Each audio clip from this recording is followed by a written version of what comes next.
প্রিয় নবম দশম শ্রেণীর শিক্ষার্থীরা, আশা করি তোমরা বাড়িতে সবাই ভালোই আছো। আজকে তোমাদের গণিত বইয়ের বৃত্ত সম্পর্কিত উপপাদ্যের উপপাদ্য 1 বইটা তোমরা পাঠ্য বই খুলো, দেখো উপপাদ্য 1 বৃত্ত। আজকের পাঠ আমার হলো বৃত্ত।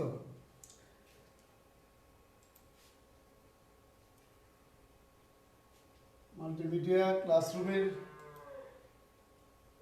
সবাইকে জানাই আমাদের ফুলের শুভেচ্ছা।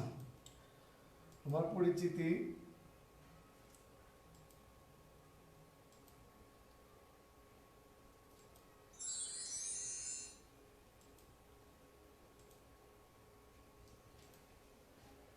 আজকে আমরা এই পাঠ শেষে শিখতে পারবো বৃত্ত, ঝা, ব্যাস, ব্যাসার্ধ, পরিধি সম্পর্কে ধারণা ব্যক্ত করতে পারবে। 2. বৃত্তের কেন্দ্র ও ব্যাস ভিন্ন কোনো ঝায়ের মধ্যবিন্দুর সংযোজক রেখাংশ ওই ঝায়ের উপর লম্ব প্রমাণ করতে পারবে। আমরা তো অনেক জিনিসের মাধ্যমে পরিচিত, যেমন গাড়ির চাকা, তোমরা অনেকে দেখেছো গাড়ির চাকা, তারপর চুড়ি, এসব কি বৃত্তাকার। তাহলে আজকে আমরা এই যে চিত্রে দেখতে পাচ্ছি এটা কি গাড়ির একটা চাকার মতো, এই চাকাটার মতো, এটা আমরা পূর্বে শ্রেণীতে জানছো এটা একটা কি বৃত্ত। তাহলে আজকের পাঠ হলো বৃত্ত। তাহলে প্রথমে আমরা ও কেন্দ্র বিশিষ্ট, সবাই জ্যামিতি বক্স রেডি করে একটা বৃত্ত আঁকো। এটা হলো বৃত্তের কি, এটা কেন্দ্রবিন্দু, এটা হলো বৃত্তের কেন্দ্রবিন্দু, এটা হলো নাম দিলাম আমরা ও কেন্দ্র। কেন্দ্রের মধ্য দিয়ে যে রেখাটা, এটাকে আমরা কি বলতে পারি, এবি রেখাটা কি ব্যাস। কেন্দ্রের মধ্য দিয়ে সংযোজক রেখাংশকে কি বলা হয়, ব্যাস। তাহলে এবি হলো ব্যাস। কেন্দ্র থেকে এই যে বৃত্তের সম্পূর্ণ যে দৈর্ঘ্য, এই দৈর্ঘ্যটাকে বলা হয় কি পরিধি। বৃত্তের সম্পূর্ণ দৈর্ঘ্যকে কি বলে, পরিধি। আর এই কেন্দ্র থেকে এই পরিধি পর্যন্ত দূরত্বকে বলা হয় ব্যাসার্ধ। কেন্দ্র থেকে পরিধি পর্যন্ত দূরত্বকে বলা হয় ব্যাসার্ধ। তাহলে আমরা বলতে পারি ও থেকে এ পর্যন্ত ব্যাসার্ধ, আবার ও থেকে বি পর্যন্ত কি ব্যাসার্ধ। তাহলে ও বিটা হলো ব্যাসার্ধ। কেন্দ্রের মধ্য দিয়ে যে রেখাটা, দুইটা বিন্দু সংযোজক রেখাটা, এটা কি ব্যাস। আর কেন্দ্রের বাইরে যে রেখাটা, এটাকে আমরা কি বলি, ঝা। পূর্বের শ্রেণীতে, তোমরা অষ্টম শ্রেণীতে এগুলা শিখেছি। এখন আমরা ঝায়ের নাম দিলাম সিডি, ঝায়ের নাম সিডি। সিডি হলো ঝা, সিডি হলো কি ঝা। আর পরিধি, এই একটু আগে বলেছি, সম্পূর্ণ মিলে হলো পরিধি। তাহলে বৃত্ত কাকে বলে, যদি কোনো সমতলে অবস্থিত একটি বক্ররেখার যে কোনো বিন্দু ওই বক্ররেখা দ্বারা সীমাবদ্ধ ক্ষেত্রের মধ্যবর্তী একটি নির্দিষ্ট বিন্দুতে হতে সর্বদা সমদূরবর্তী হয়, তবে ওই বক্ররেখাটিকে বৃত্ত বলা হয়। ঝা, বৃত্তের যে কোনো দুইটি বিন্দুর সংযোজক রেখাংশকে ঝা বলে। বেশ, বৃত্তের কোনো ঝা যদি কেন্দ্র দিয়ে যায়, তোমরা একটু আগে লক্ষ্য করছো বৃত্তের ঝাটা কি কেন্দ্র দিয়ে গেছে, তাহলে কেন্দ্র দিয়ে যায়, তবে ঝাটিকে আমরা কি বলবো, বৃত্তের ব্যাস, ব্যাসার্ধ। ব্যাসের অর্ধেক দৈর্ঘ্যকে ব্যাসার্ধ বলে, ব্যাসের অর্ধেকটা হলো ব্যাসার্ধ। পরিধি, বৃত্তের সম্পূর্ণ দৈর্ঘ্যকে পরিধি বলি, বৃত্তের সম্পূর্ণ দৈর্ঘ্যকে পরিধি বলি। তাহলে ও কেন্দ্র বিশিষ্ট একটা বৃত্ত আমরা উপপাদ্য 1 প্রমাণ করব। এখন এই কেন্দ্রের বাইরে যে রেখাটা এটাকে আমরা কি বলবো ঝা কি বলবো ঝা তাহলে ঝায়ের নাম দাও তোমরা পেন্সিল দিয়ে আঁকো এটা অঙ্কন করো এবি ঝা এবি ঝা এই এবি ঝায়ের মধ্যবিন্দু মাঝখানে একটা বিন্দু কেন্দ্র বরাবর মাঝখানে একটা মধ্যবিন্দু দিও দাও এম মধ্যবিন্দু হলো এম তার মানে এবি ঝায়ের মধ্যবিন্দু এম ও কেন্দ্র বিশিষ্ট তো বৃত্ত এখন ও থেকে এবি ঝায়ের পর ও এমটা কি হলো লম্ব আমরা ও থেকে এবি ঝায়ের পর কি করলাম ও এম লম্ব অঙ্কন করলাম ও এমটা হলো তোমার লম্ব এখন স্কেল ধরে কেন্দ্র থেকে এ পর বিন্দু যোগ করো ও কমা এ যোগ করো আবার ও থেকে বি যোগ করো ও কমা বি যোগ করি যোগ করার পরে দেখো ও এ যোগ করার পরে এইদিকে একটা ত্রিভুজ গঠিত হয়েছে ও এ এম বাম দিকে একটা ত্রিভুজ গঠিত হয়েছে আবার ডান দিকে একটা ত্রিভুজ গঠিত হয়েছে ও বি এম তাহলে আমরা লক্ষ্য করে একটু দুইটা ত্রিভুজ গঠিত হয়েছে একদিকে হলো ও এ এম ত্রিভুজ আরেকটা ত্রিভুজ গঠিত হয়েছে ও বি এম এই ও বি এম ত্রিভুজ লক্ষ্য করো এই ত্রিভুজটা তাহলে ও এম লম্ব আঁকার পরে ও এ এবং ও বি যোগ করার পর দুইটি ত্রিভুজে গঠিত হয়েছে এই ত্রিভুজটা হলো ও এম আর এই ত্রিভুজটা হলো তোমার ও বি এম দুইটা ত্রিভুজে ভাগ হয়েছে এখন একটু ব্ল্যাকবোর্ড সবাই খাতায় লেখো উপপাদ্য 1 দেখো এখানে ফলো করো আমরা চিত্র দেখছি এখানে ও কেন্দ্র বিশিষ্ট একটা কি বৃত্ত এই কেন্দ্রের বাইরে যে রেখাটা দেখতে পাচ্ছ এই কেন্দ্রের বাইরে যে যা এটা এ বি কিন্তু ব্যাস নয় কেন্দ্রের মধ্য দিয়ে গেলে ব্যাস কিন্তু এ বি কি নয় ব্যাস নয় এখন এ বি যায়ের মাঝখানে আমরা মধ্যবিন্দু দিছি কি এম মধ্যবিন্দু হলো এম এখন আমরা ও কমা এম কি করি ও বিন্দু থেকে এ বি যায়ের উপর কি করলাম এখানে লম্ব পরে ও কমা এ আর ও কমা বি কি করি যোগ করার পরে ত্রিভুজ গঠিত হয়েছে ও এম আর এদিকে হলো ও বি এম এখন লেখো বিশেষ নির্বাচন উপপাদ্য 1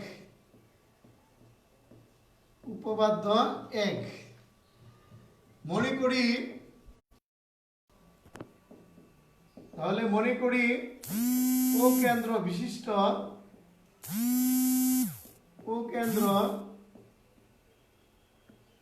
কেন্দ্র বিশিষ্ট বৃত্তে এ বি কি নয় ব্যাস নয় তাহলে এ বি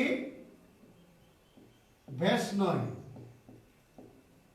এ বি ব্যাস নয় এ বি কি তাহলে ঝা এমন একটি ঝা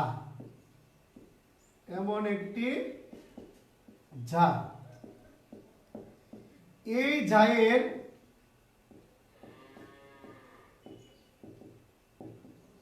মধ্যবিন্দু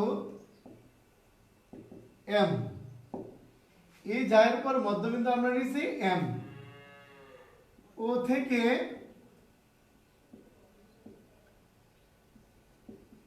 এ বি ঝায়ের উপর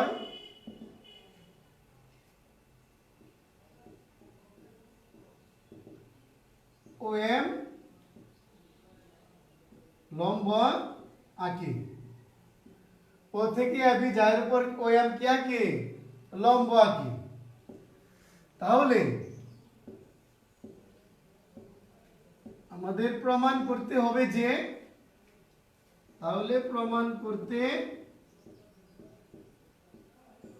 যে ও এম রেখাংশটা এ বি ঝায়ের উপর লম্ব ও এম রেখাংশটা এ বি ঝায়ের উপর কি লম্ব ও এম রেখাংশটা এ বি ঝায়ের উপর কি লম্ব এটা আজকে আমরা প্রমাণ করব এটা। এখন অঙ্কন,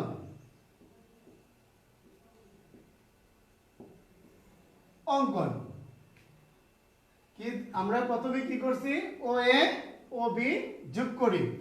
লেখো ও এ এবং ও বি যোগ করি।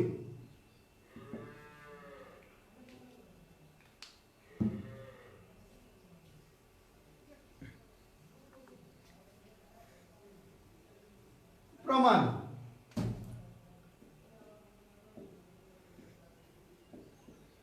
প্রমাণ এই প্রমাণ এখন দেখো ত্রিভুজ গঠিত হয়েছে ও এ এম আর এটা কি ও বি এম। তাহলে লেখো ত্রিভুজ ও এ এম এবং ত্রিভুজ ও বি এম এই দুইটা ত্রিভুজে একটু ফলো করো, এখানে ও এ এম আর এটা হলো ও বি এম, এই দুইটা ত্রিভুজের মাঝে ও এ আর এই ত্রিভুজের ও এ আর এই ত্রিভুজের ও বি দুইটা সমান। আবার এম যেহেতু মধ্যবিন্দু তাহলে এই ত্রিভুজের এম আর এই ত্রিভুজের বি এম সমান। আবার উভয় ত্রিভুজের ও এম, এই ত্রিভুজেরও ও এম আবার এই ত্রিভুজেরও কি ও এম হলো কমন বাহু, দুই ত্রিভুজের ও এম বাহু, এই যে কমন মানে সাধারণ বাহু। তাহলে আমরা লিখতে পারি ও এ বাহু সমান ও বি, আবার কি এম সমান বি এম, আবার লিখতে পারি ও এম সমান ও এম। তাহলে এই ও এমটা হলো কমন বাহু মানে সাধারণ বাহু, সাধারণ বাহু। ও এমটা হলো কি বাহু, সাধারণ বাহু। তাহলে ত্রিভুজের তিন বাহু যদি সমান হয়ে যায় তাহলে এই ত্রিভুজ দুইটা কি হয়ে যায়, সর্বসম। তাহলে সুতরাং আমরা লিখতে পারি ত্রিভুজ ও এ এম সর্বসম ত্রিভুজ ও বি এম। তাহলে ত্রিভুজ দুইটা কি সর্বসম। এখন একটু লক্ষ্য করো, এখানে ও এম তো আমরা লম্ব অঙ্কন করেছিলাম। তাহলে দেখো এই ত্রিভুজের এম বিন্দুতে এখানে একটা কোণ উৎপন্ন হয়েছে, এই কোণের নাম ও এম একোণ। আর এখানে একটা কোণ উৎপন্ন হয়েছে ও এম বিকোণ। তাহলে কোণ দুইটা কি সমান। তাহলে আমরা লিখতে পারি সুতরাং ও এম একোণ সমান ও এম বিকোণ। ফলো করো, ও এম একোণ আবার ও এম বিকোণ, এই দুইটা কোণ যুগল কোণ। একই রেখার মাঝে এম বিন্দুতে কি রৈখিক যুগল কোণ বলা হয়। এই কোণ আর এই কোণ মিলে কি বলা হয়, যুগল কোণ। এবং তাদের পরিমাপটা দেখো, আমরা তো জানি লম্ব মানে তো লম্বের 90 ডিগ্রি এক সমকোণ। এখানেও এই কোণটাও 90 ডিগ্রি আবার এই কোণটাও কি 90 ডিগ্রি। তাহলে কোণ দুটির পরিমাপ কি সমান। তাহলে আমরা লিখতে পারি যেহেতু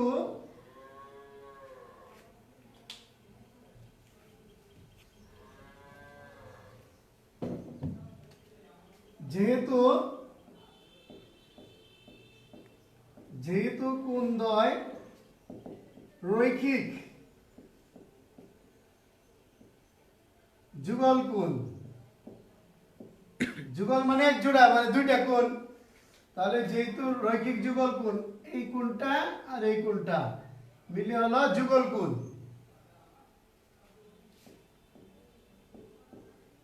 এবং এদের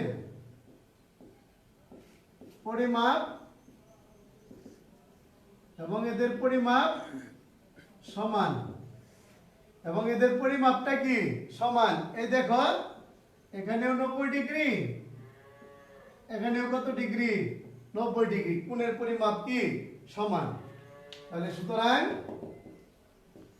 ও এম একোণ সমান OM বি গুণ সমান 1 সমগুণ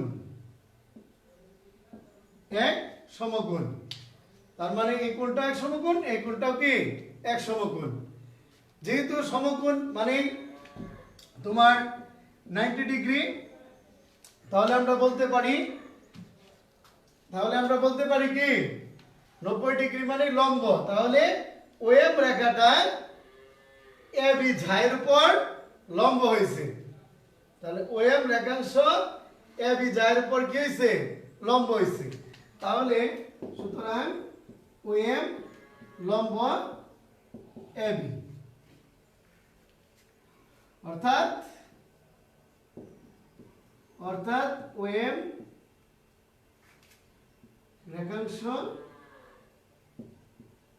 রেখাংশ এবি জায়ের উপর লম্ব, প্রমাণিত। তাহলে আমরা প্রমাণ করলাম ওএম লম্ব এবি। এটা তোমাদের সৃজনশীল উপপাদ্য 1 আকারে আসতে পারে, খ নম্বরে থাকতে পারে যে প্রমাণ করো যে ওএম লম্ব এবি। নেক্সট, তাহলে আজকে এই পর্যন্তই তোমাদের। তোমরা ভালো থাকো। এই প্রমাণটা তোমরা নোট খাতায়, জ্যামিতি নোট খাতায় করে রাখো। স্কুল খোলার পর এটা আমি আবার দেখব তোমরা প্রিপারেশন কেমন নিয়েছো। সবাই ভালো থাকো। সবাইকে ধন্যবাদ।